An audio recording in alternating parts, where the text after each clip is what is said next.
Hablar de dibujar no es lo mismo que dibujar, y no se aprende a dibujar escuchando a alguien hablando de dibujar, puesto que no es un conocimiento sino una destreza. Y las destrezas se adquieren con la práctica.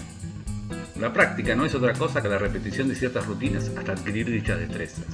Hablar, leer, escribir, andar en bicicleta o hacer malabarismos son destrezas, y no hay manera de aprender leyendo un libro escuchando a alguien contar cómo lo hace.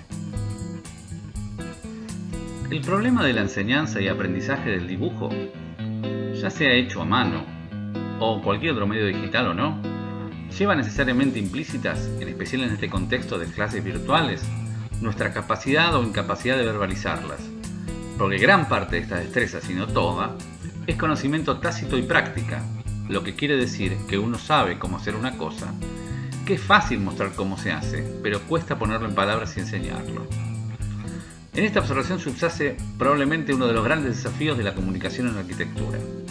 Ser incapaz de expresarse con palabras no significa ser un estúpido.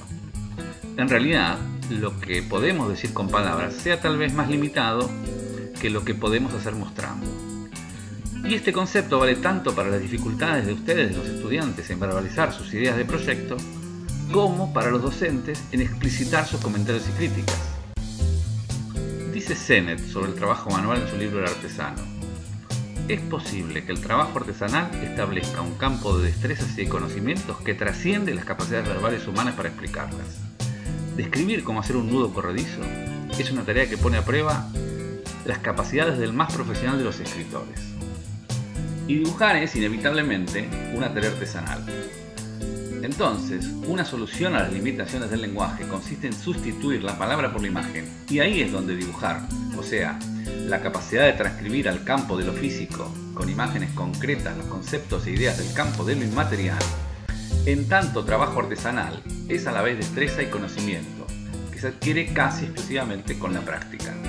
Porque dibujar no es otra cosa que eso, hacer visible eso que tenemos en la cabeza, que por eso mismo es parte del mundo inmaterial.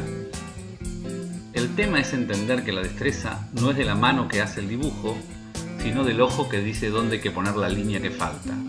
Por eso esta destreza se adquiere entrenando no solo la mano que lo hace, sino también el ojo que determina cuál raya hay que poner y cuál no. Similar situación supone el proceso proyectual, pues no solo habrá que entrenar la cabeza, sino también el ojo, puesto que lo que se hace no es igual cuando uno se lo imagina que cuando lo dibuja en el papel o lo construye en la realidad. La práctica en el dibujo implica o la repetición automática de ciertos movimientos para adquirir la destreza necesaria, o el descubrimiento de las propias aptitudes y habilidades a partir de la prueba y el error. Entrenarse e ir adquiriendo las destrezas técnicas adecuadas necesita obligadamente de aprender haciendo, y esta dinámica pone en el escenario del aprendizaje un dilema difícil de resolver, porque plantea la cuestión del talento personal para practicar y adquirir destrezas, ya que si necesariamente la práctica con cierta cuota de aptitud para la tarea será inevitablemente más fecunda cuando mayor sea el talento personal, también es cierto lo contrario, que es posible que se aprenda poco a causa de la falta de aptitud para hacer la tarea que se pretende poner en práctica.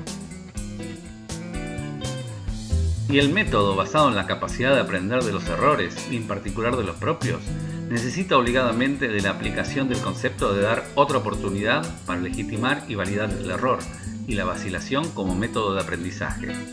Esto estimula la experimentación libre y le da a la palabra fracaso una connotación de carácter positivo, sin por esto dejar de advertir que, siendo la satisfacción de hacer las cosas bien uno de los motores básicos que estimulan la práctica, no hay que abusar del recurso, porque si es cierto que el error enseña, también es cierto que el fracaso repetido paraliza, porque corroe el sentimiento de autoestima indispensable para sentirse capaz de encarar la tarea.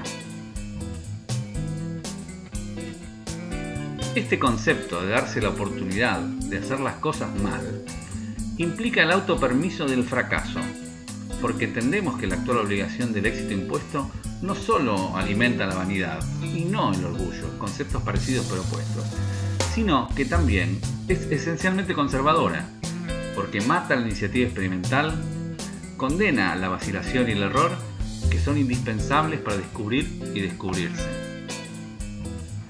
En general, el que dibuja mal dibuja poco, Y dibuja poco porque dibuja mal. Tenemos que poder romper ese círculo vicioso.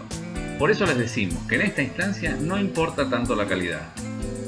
Importa que dibujen y que se acostumbren a dibujar y a mirar, de manera que practicando y practicando adquieran la destreza necesaria. Por eso no importa que ahora dibujen bien, importa que dibujen mucho. De lo demás nos ocupamos nosotros. Hasta la próxima.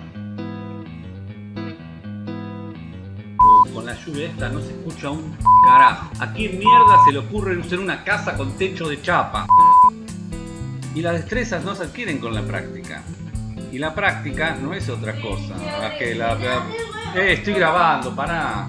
Y las destrezas que se adquieren con la práctica no son otra cosa que la repetición de ciertas rutinas que... ¡Puta!